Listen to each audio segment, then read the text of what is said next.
செம்ம டேஸ்ட்டில் வாழை இலையில் இன்றைக்கி நம்ம அல்வா தாங்க செஞ்சுருக்கோம். வாங்க வீடியோக்குள்ளே போய் வாழை இலையில் அல்வா செய்வது எப்படின்னு பார்க்கலாம்.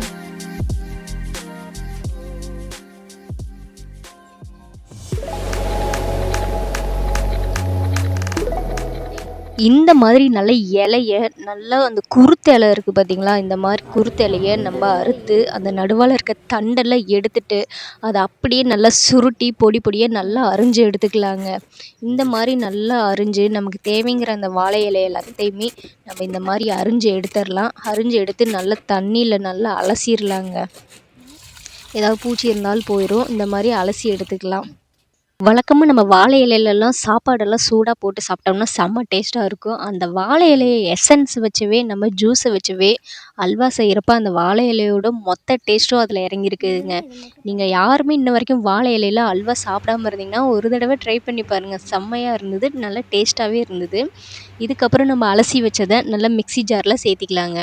அது கூடவே நம்ம 1 டம்ளர் பால், 1 டம்ளர் தண்ணி சேர்த்திருக்கிறேன். இதை நல்லா அரைச்சி இதில் இருக்கிற அந்த ஜூஸை நல்லா எடுத்துடலாங்க. ஜூஸை நல்லா இந்த மாதிரி வடித்து எடுத்துக்கலாங்க. நமக்கு எந்த அளவுக்கு எசன்ஸ் வருதோ அந்த அளவுக்கு அல்வா வருங்க. இந்த மாதிரி நல்லா வடித்து எடுத்து வச்சிடலாம். இலையிலேயே நார் நிறையவே இருக்குங்க. நம்ம வடிக்க வடிக்க பார்த்தோம்னா நிறைய நாருங்கள் வருங்க. இந்த மாதிரி சுத்தமாக நல்லா வடித்து எடுத்து வச்சுக்கலாங்க. இதுக்கப்புறம் நம்ம கார்ன்ஃப்ளவர் மாவு கொஞ்சம் எடுத்துக்கலாங்க. கார்ன்ஃப்ளவர் மாவு கொஞ்சம் கொஞ்சமாக போட்டு நல்லா கட்டி இல்லாமல் கரைச்சி எடுத்துக்கலாங்க. இதுக்கப்புறம் நம்ம 2 ஸ்பூனு நெய் சேர்த்திக்கலாங்க. கொஞ்சம் தேவையான அளவு முந்திரி சேர்த்து நல்லா அது பொன்னிறமாக வறுத்து எடுத்துடலாங்க. இதை நம்ம எடுத்ததுக்கப்புறம் நம்ம கரைச்சி வச்சுருக்க அந்த வாழை இலையோட எசன்ஸை நம்ம இதுக்குள்ளே ஊற்றி அப்படி கொஞ்சம் கொஞ்சமாக நல்லா கலக்கி விடலாம். ஆனால் கட்டி விழுந்துரும், கவனமாக கலக்கி விடணுங்க. 5 நிமிஷத்தில் அல்வா பதத்துக்கு வந்துடுங்க. செம்மையாக இருக்குங்க. பார்த்தீங்களா, நம்ம எந்த அளவுக்கு நல்லா கிளக்கி விட்றோமோ அந்தளவுக்கு நல்லா அல்வா பதத்துக்கு செம்மையாக வந்துடுங்க. இதுக்கப்புறம் நம்ம சர்க்கரை 2 டம்ளர் சேர்த்திக்கலாங்க. நான் இந்த டம்ளரில் 2 டம்ளர் சர்க்கரை சேர்த்திருக்கிறேன். இதையும் சேர்த்தி நல்லா கிண்டி விடலாங்க. அந்த அளவுக்கு நம்ம அல்வாவை நல்லா கிளறி விட்றோமோ அந்த அளவுக்கு நல்லா அல்வா பதம் வந்துடுங்க. இதுக்கப்புறம் நம்ம 2 ஸ்பூன் நெய் சேர்த்திக்கலாம். நெய் சேர்த்தி நல்லா அந்த மாதிரி கலக்கி விடுங்க. நல்லா பார்த்தீங்களா அல்வா பதத்துக்கு எப்படி இருக்குதுன்னு பார்த்தீங்களா, பார்க்குறக்கே சாப்பிட்லான்னு ரொம்பவே ஆசையாக இருக்குது. எங்கள் வீட்டு பக்கத்தில் எல்லாம் இன்ன வரைக்கும் அல்வா சாப்பிட்டதே இல்லைன்னு சொன்னாங்க. வாழை இலை அல்வா நான் பண்ண விதத்தில் எல்லாத்துக்குமே கொஞ்சம் கொஞ்சம் கொடுத்தேன். எல்லாம் டேஸ்ட்டாகவும் இருக்குது, நல்லா இருக்குது, இது ஒரு டிஃப்ரெண்ட்டாக இருக்குதுன்னு சொன்னாங்க.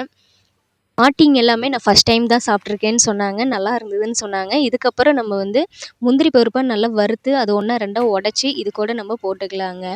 நல்லா அந்த முந்திரி பருப்பெல்லாம் நல்லா பொடி பொடியாக நல்லா உடச்சி போடுறப்ப இன்னும் நல்லாயிருக்கும் டேஸ்ட்டாக. இதுக்கப்புறம் நல்லா கிளறி விடுங்க. அந்த அல்வா பதத்துக்கு வந்துடுங்க. அவ்வளோதாங்க, அல்வாவே ரெடி ஆயிருச்சு. இதுக்கப்புறம் நல்லா இன்னும் கிளறி விடலாங்க. கிளற ரொம்பவே ஆர்வமாக தான் இருக்குது. எடுக்கிறக்கே மனசு இல்லை, அந்தளவுக்கு இன்னும் கிளறி விடலான்னு ஆசையாக தான் இருக்குது. இந்த மாதிரி நல்லா அடித்து நல்லா கிளறி எடுத்துட்டு நல்லா அப்படி தூக்கி இப்படி ஊற்றுறப்ப பார்த்தீங்களா எப்படி இந்த அல்வா பதத்துக்கு வருதுன்னு, செம்மைங்க. அப்படி நாக்கில் எச்சி ஊறுது. நான் பண்ண எப்படா சாப்பிடுவோன்னு இருந்தது. அவ்வளோதாங்க, நம்மளோட வாழை இலை அல்வா ரெடி ஆயிருச்சுங்க. இதுக்கப்புறம் நம்ம வேறு ஒரு பவுலில் சேர்த்திக்கலாம்.